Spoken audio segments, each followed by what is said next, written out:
Sobat Maestro, sesaat lagi Anda akan mendengarkan Blog Airtime GBI Rock. Selamat mendengarkan.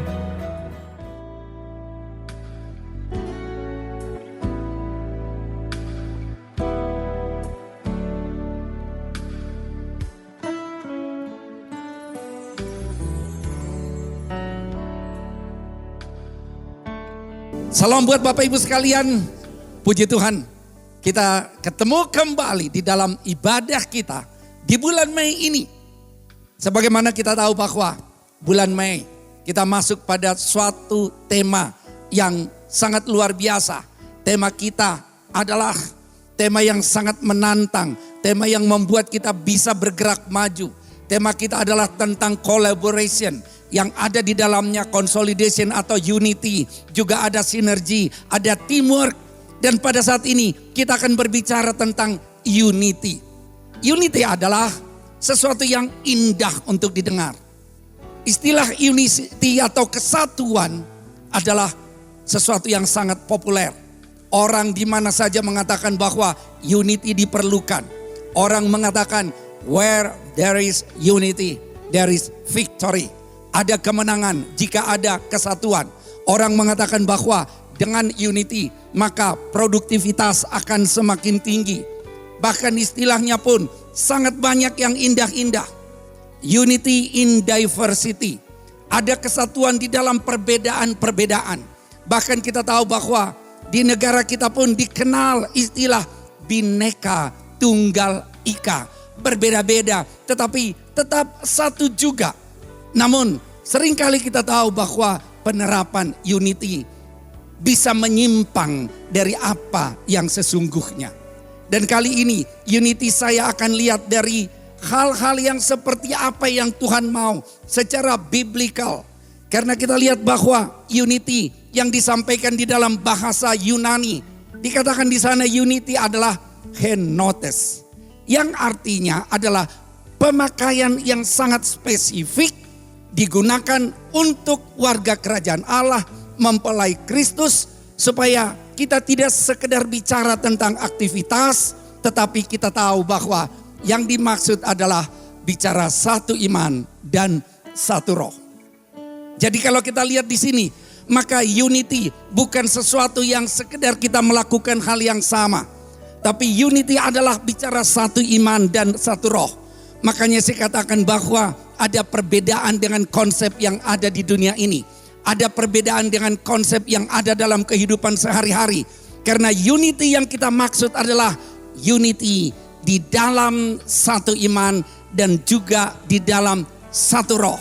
Jadi bukan sekedar kita sama-sama bekerja di kantor, lalu kita menyelesaikan suatu proyek, bukan sekedar di sana. Karena itu hanya sekedar aktivitas. Bahkan kalau kita pun bicara pelayanan, bukan sekedar sama-sama sebagai usher, sama-sama sebagai multimedia, sama-sama sebagai tim pemuji, juga pemusik. Bukan sekedar di sana dalam bicara aktivitas, tapi kita harus sampai pada level bicara dalam satu roh dan juga satu iman. Nah karena itu kita lihat unity, kita harus lihat contoh yang sempurna. Contoh yang sempurna tentang unity adalah Tuhan sendiri dalam Trinitas. Bapa, Putra, dan Roh Kudus. Itu yang harus kita mengerti bahwa unity yang kita maksud adalah unity warga kerajaan Allah. Supaya kita bukan ada di dalam perpecahan, saling ngejek satu dengan yang lain, saling menyalahkan satu dengan yang lain. Padahal kita semua satu di dalam Tuhan. Saya akan bacakan firman Tuhan dari Yohanes 17 ayat 20 sampai dengan 23. Saya mulai dari ayat yang ke-20. Anda bisa buka di Alkitab saudara atau Anda bisa lihat juga di layar saudara. Ayat 20. Dan bukan untuk mereka ini saja aku berdoa, tetapi juga untuk orang-orang yang percaya kepadaku oleh pemberitaan mereka. Ayat 21, supaya mereka semua menjadi satu, sama seperti Engkau ya Bapa di dalam aku dan aku di dalam Engkau. Agar mereka juga di dalam kita, supaya dunia percaya bahwa Engkaulah yang telah mengutus aku. Bapak Ibu Saudara sekalian, kita lihat di dalam firman ini, Yesus berdoa supaya terjadi unity. Berarti unity seperti yang Tuhan mau, bukanlah unity yang sembarangan. Karena Yesus berdoa supaya unity terjadi di dalam umat Tuhan, di dalam mempelai Kristus, di dalam warga kerajaan Allah. Yesus berdoa menunjukkan ini adalah suatu hal yang sangat penting supaya umat Tuhan menjadi satu, tetapi dikatakan sama seperti Bapa dan aku, kata Yesus. Supaya dunia percaya bahwa engkaulah yang telah mengutus aku.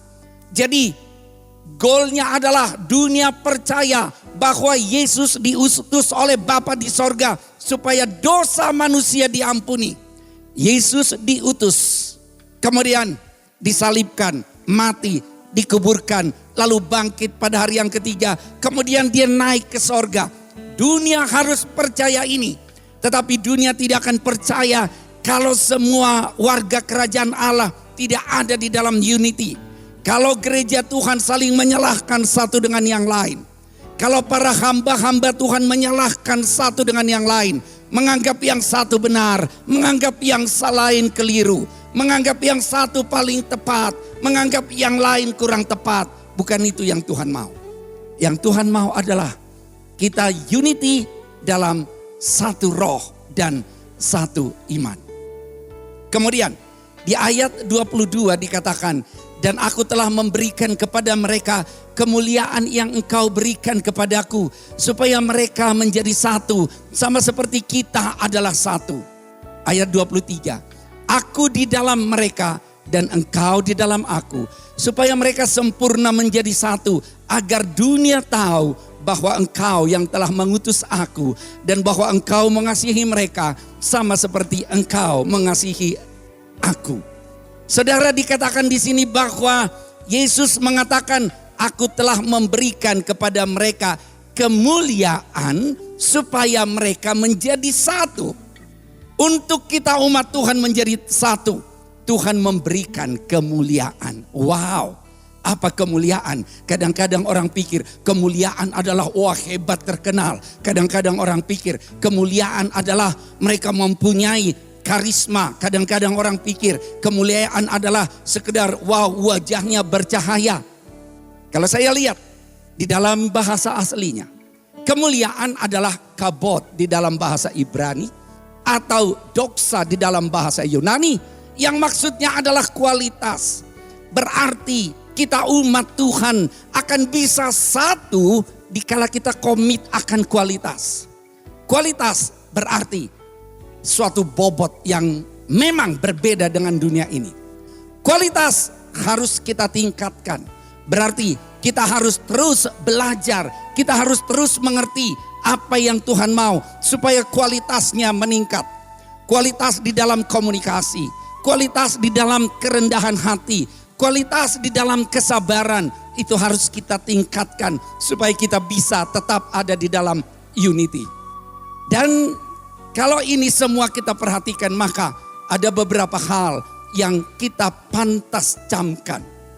Poin yang pertama saya katakan, contoh yang paling tepat untuk unity adalah Allah sendiri. Makanya unity seperti Allah Tritunggal. Unity seperti Allah Tritunggal.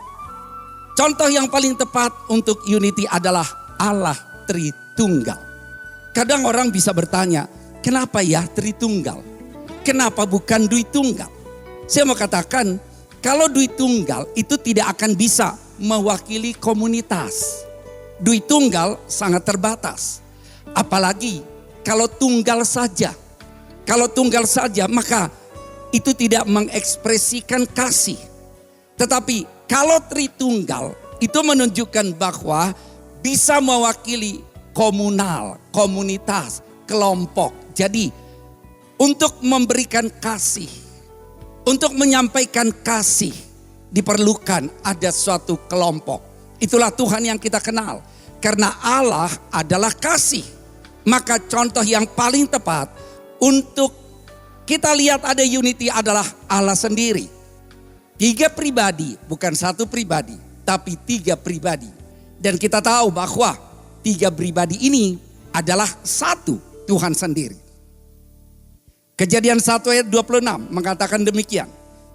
Berfirmanlah Allah, baiklah kita menjadikan manusia menurut gambar dan rupa kita, supaya mereka berkuasa atas ikan-ikan di laut dan burung-burung di udara dan atas ternak dan atas seluruh bumi dan atas segala binatang melata yang merayap di bumi. Dalam firman sudah dikatakan, kita diciptakan serupa dan segambar dengan Allah. Berarti Allah kita yang adalah kasih. Setiap kita harus membawa gambar Allah di dalam kehidupan kita. Di dalam seluruh aktivitas kita. Harus menunjukkan kasih. Walaupun kadang-kadang kita bisa melihat tidak terlalu terekspresikan di dalam kehidupan. Bahkan di dalam gereja Tuhan.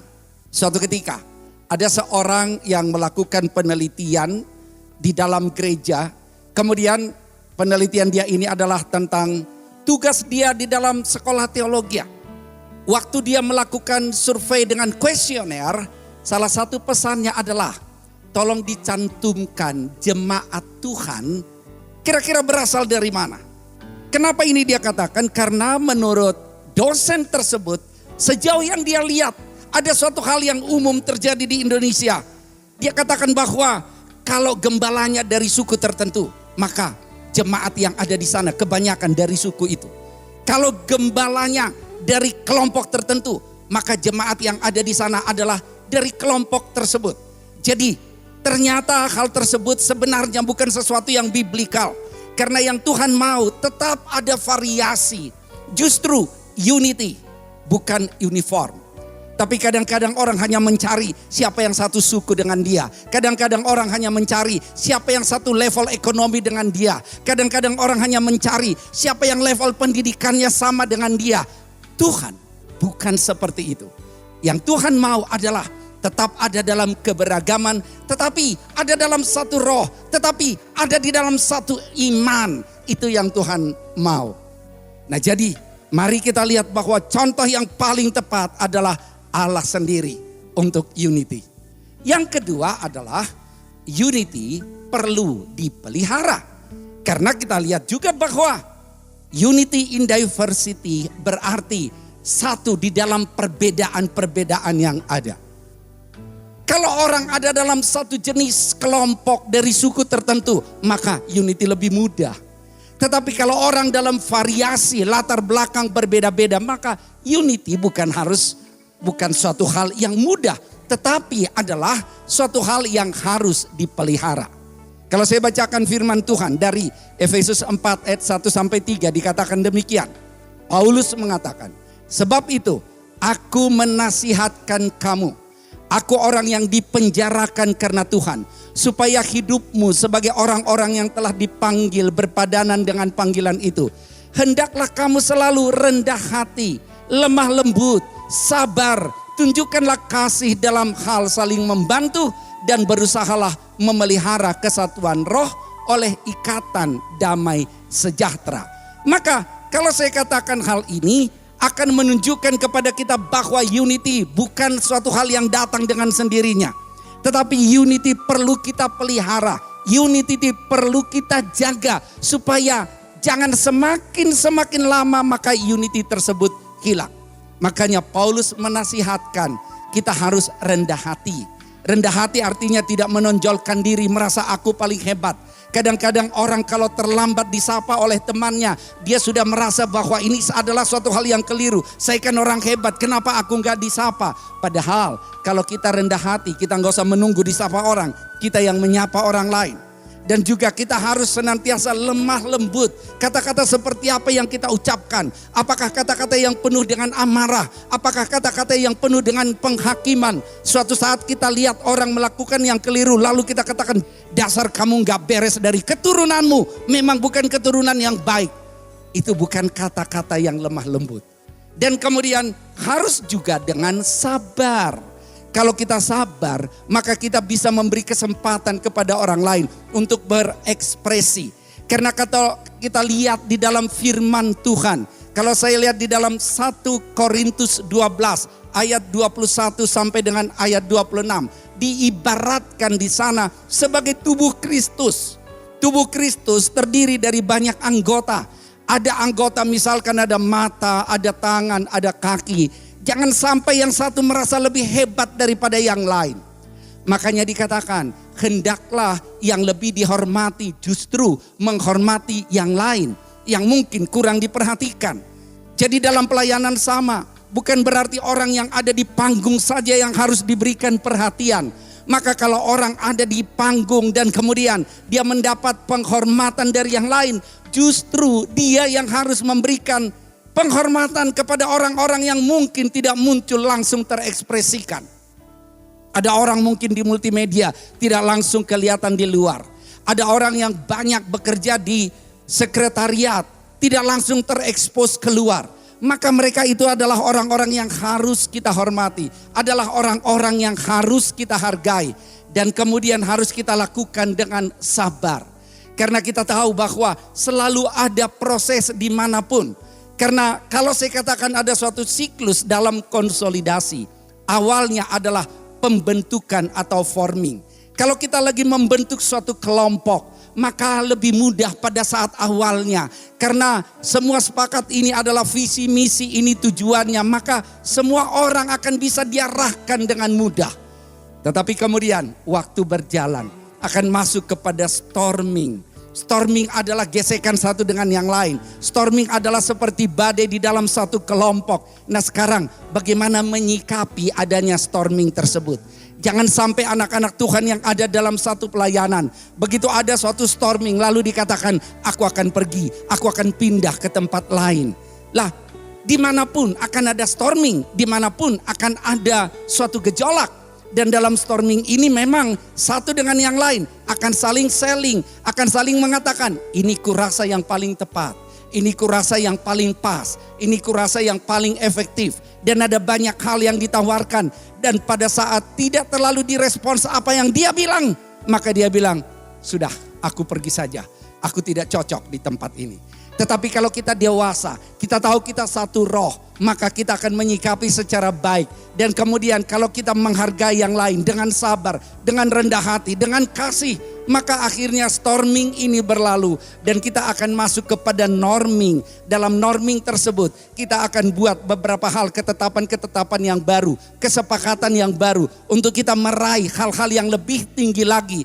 Dan kalau ini sudah kita lewati, kemudian kita masuk kepada performing, produktivitas. Kalau kita sudah masuk kepada performing, maka di sini kita akan berbuah, kita akan menghasilkan hal-hal yang menyenangkan Tuhan. Tetapi kemudian jangan salah, ada saatnya lagi masuk kepada siklus selanjutnya. Karena kita masuk kepada new dimension, kita masuk kepada next level, maka kembali muncul forming, storming, norming, performing. Itu akan muncul kembali, tapi pada level yang lebih tinggi. Itulah yang harus kita sikapi dengan benar. Supaya setiap kita semakin meningkat seperti yang Tuhan mau. Karena Tuhan mau kita naik dan bukan turun. Tuhan mau kita menjadi kepala dan bukan menjadi ekor. Dan kemudian yang ketiga adalah unity untuk mencapai tujuan. Kalau kita unity, tadi sudah jelas tujuannya adalah supaya dunia percaya bahwa Yesus adalah yang diutus oleh Bapa. Maka Kisah Rasul 1 ayat 8-9 mengatakan, tetapi kamu akan menerima kuasa kalau Roh Kudus turun ke atas kamu, dan kamu akan menjadi saksiku di Yerusalem dan di seluruh Yudea dan Samaria dan sampai ke ujung bumi. Sesudah ia mengatakan demikian, terangkatlah ia disaksikan oleh mereka dan awan menutupnya dari pandangan mereka. Nah, yang mau saya katakan di sini adalah bahwa di dalam unity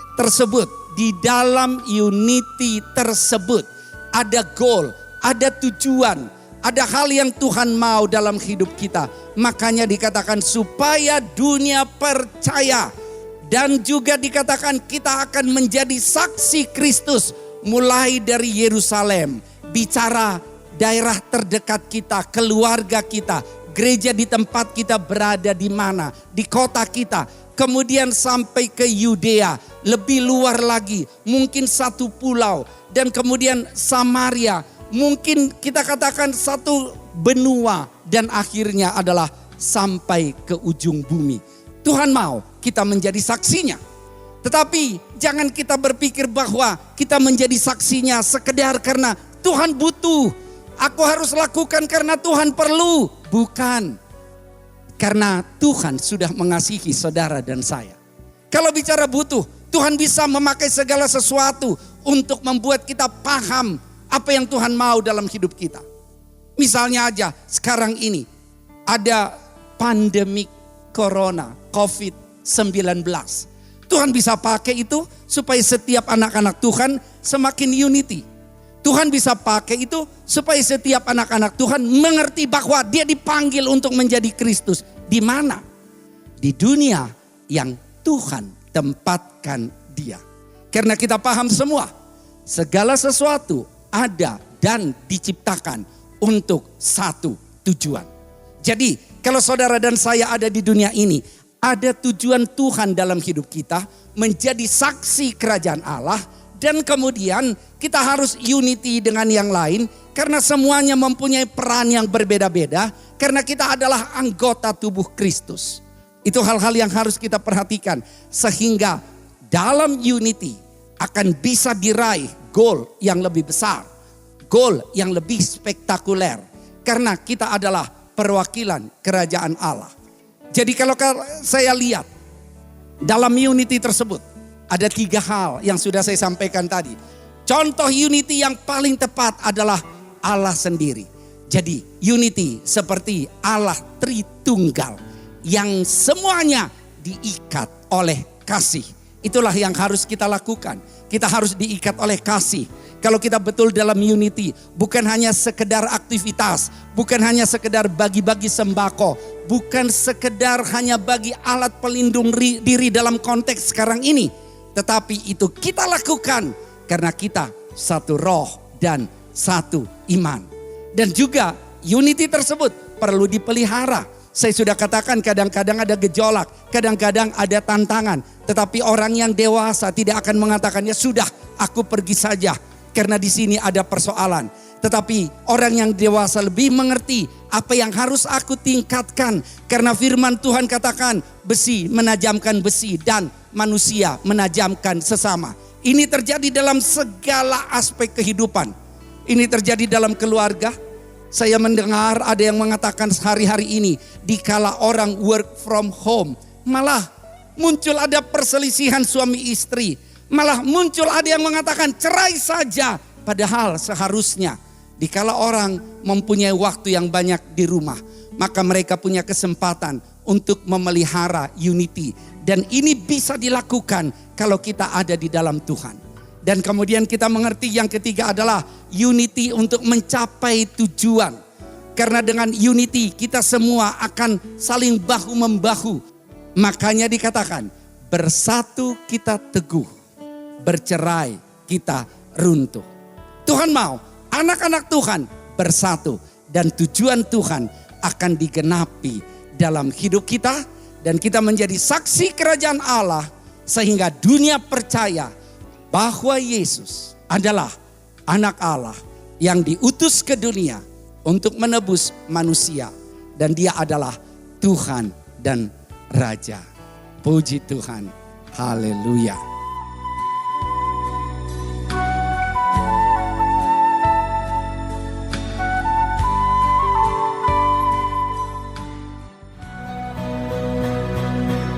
Terima kasih Anda telah mendengarkan Blog Airtime GBI Rock. Tuhan memberkati.